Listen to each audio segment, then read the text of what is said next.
So people often ask what TED means, or if there is a TED, and there's not. TED stands for Technology, Entertainment, and Design. And tonight, I'm delighted to highlight one of the amazing T's, Technology, and D's, Design, within our district. In just a moment, I'll be joined by 3 members of the Chatham High School Research Club, which is led by Dr. Namova. Please join me in welcoming to the stage Willy Chan, Mihir Rao, and Ashir Rao.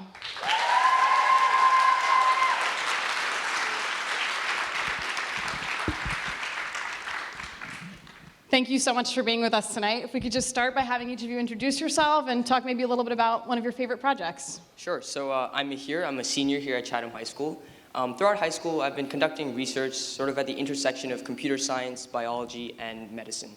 And so my latest project was generally in the field of medical diagnostics. I focused on glioblastoma, which is the most aggressive form of brain cancer.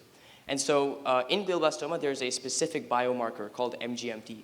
And this biomarker has clinical significance because it impacts the efficacy of the most commonly administered chemotherapy treatment for glioblastoma.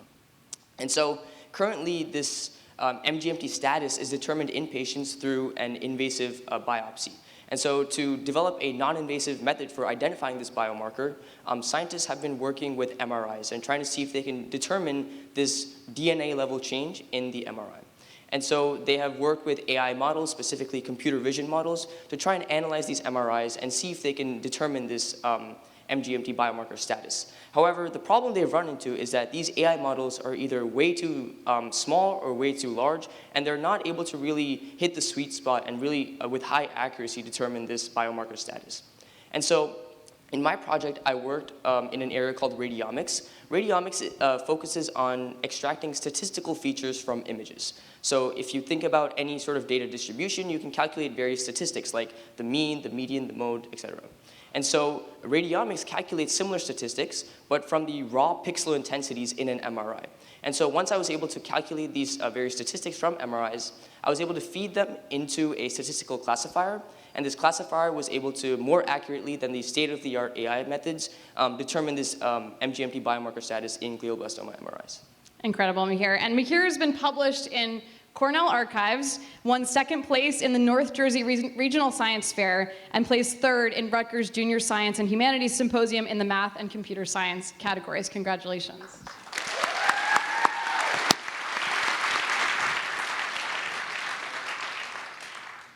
Hi, I'm Willy.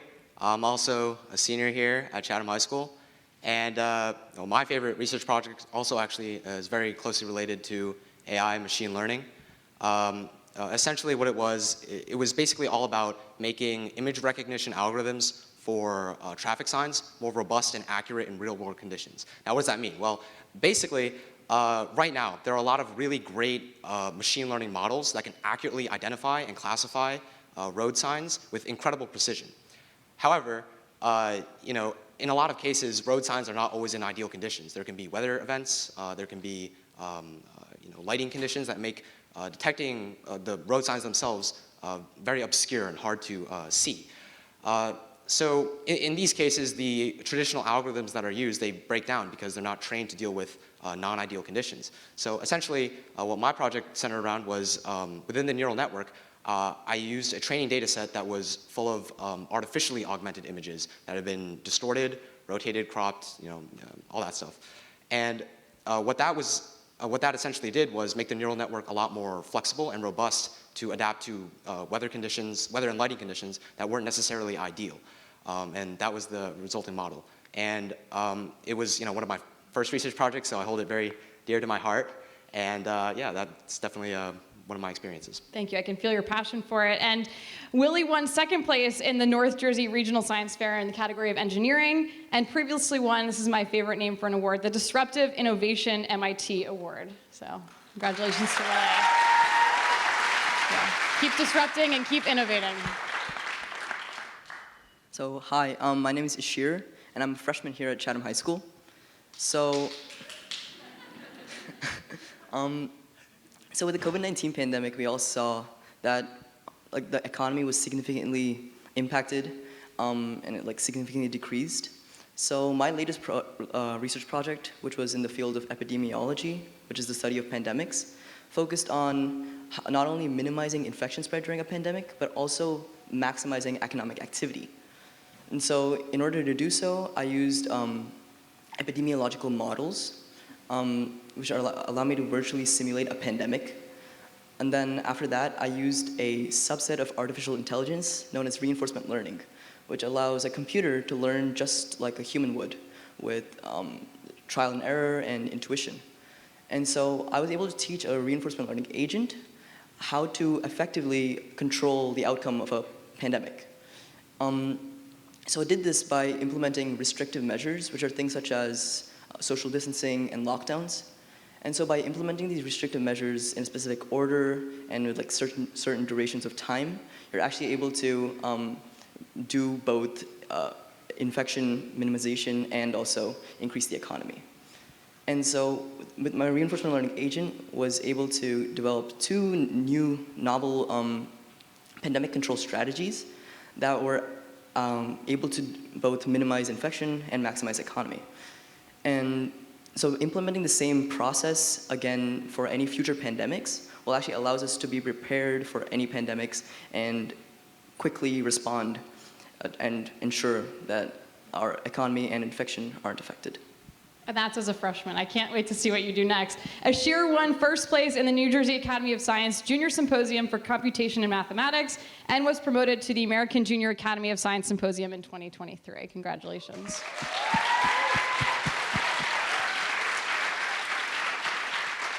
So, Willy, I know that each of your past projects has been quite different. So I'm curious if you could share a little bit about how you come up with your topics. Yeah, I think that's a great question. I think for a lot of new researchers, getting into this whole thing can seem kind of intimidating. It's very scary. Not everyone has state-of-the-art lab, great professors. A lot of people don't start out that way, and that leaves a lot of people feeling when they see more established scientists, where do I even start? And I think the answer is actually not. You don't need super fancy instruments, materials to get into science. You just need to basically just do what you're passionate about. Now, I know follow your dreams sounds like something your mom posts on Facebook, but when it comes to research, I think it's actually holds quite a bit of water. And I think it's certainly true for me, and definitely true for I think everyone here on stage. Essentially, the way I got my start was because I was very interested in computers and machines just in general, and that naturally morphed into a passion for AI. And I actually have a friend of mine who was a very avid user of a music-oriented social media app, TikTok, and they actually did a very fascinating study where they investigated epidemiological trends and scientific misinformation on TikTok. And as corny as it sounds, it was actually a very, very insightful sort of research project that I think came from a very natural origin. So, I guess in terms of getting started with research, just really look at what you're passionate about. It doesn't matter. It can be art, music, video games, and apparently TikTok. So, just go from there. Inspiration is everywhere. Ashir, could you talk to us a little bit about what you do once you have an idea? Where do you start?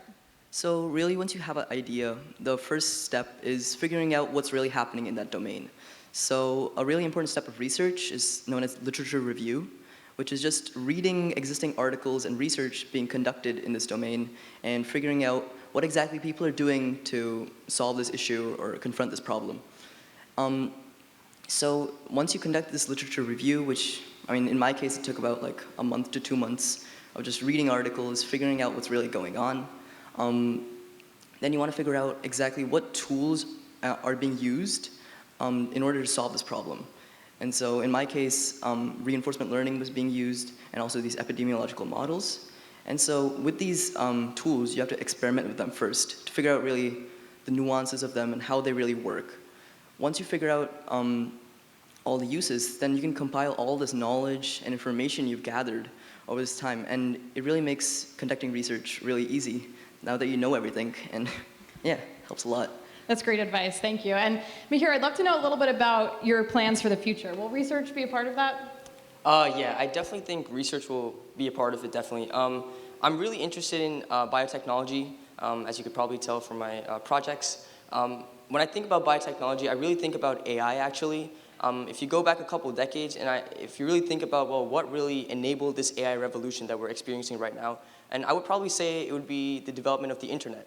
And so I think in the last couple of decades, the equivalents of the internet for biotechnology have been developed, such as high throughput genetic sequencing, cryogenic electron microscopy, various sources through which we can acquire a vast amount of biological data. And with this data comes opportunities. Opportunities in academia, industry, medicine, and even government through things like ethics. And so I'm really excited to be going into this field and hopefully create impact through it. I'm really excited to see what you do next. Can you all speak to a little bit about how you see the club existing in Chatham as part of the broader research ecosystem, ultimately helping to make the world a better place? Yeah, I guess I could start. So my advice would be just be bold, and I think that's something that the club has really sort of fostered for our students. We've been able to provide sort of exposure to advanced topics that we may not really see in a classroom setting. And so even Dr. Namoma, you had mentioned her, she's a pivotal part of this club, really bringing students in and exposing them to these topics. So we would not be here without her, and I definitely think she's played a big role in sort of exposing students to more advanced topics and helping us see what science is really about. Awesome. And in closing, if any of you have any advice for new researchers? Yeah, I agree obviously with what Mihir said. I would also actually point out another great aspect of the club is that it lets you start early. You only have so much time in high school, and even for Mihir and I, being here for 4+ years, we still have quite a few. I'm sure we have quite a few research ideas that we'd still like to tackle. So I think getting that exposure early on and really getting exposed to this kind of environment with Dr. Namova was very valuable to my experience as a researcher. Well, it's clear that all of you have found your purpose through research. One of the things I like to tell my students is the best thing you can be is curious. So thank you for sharing your curiosity with us and helping to make the world a better place. Thank you.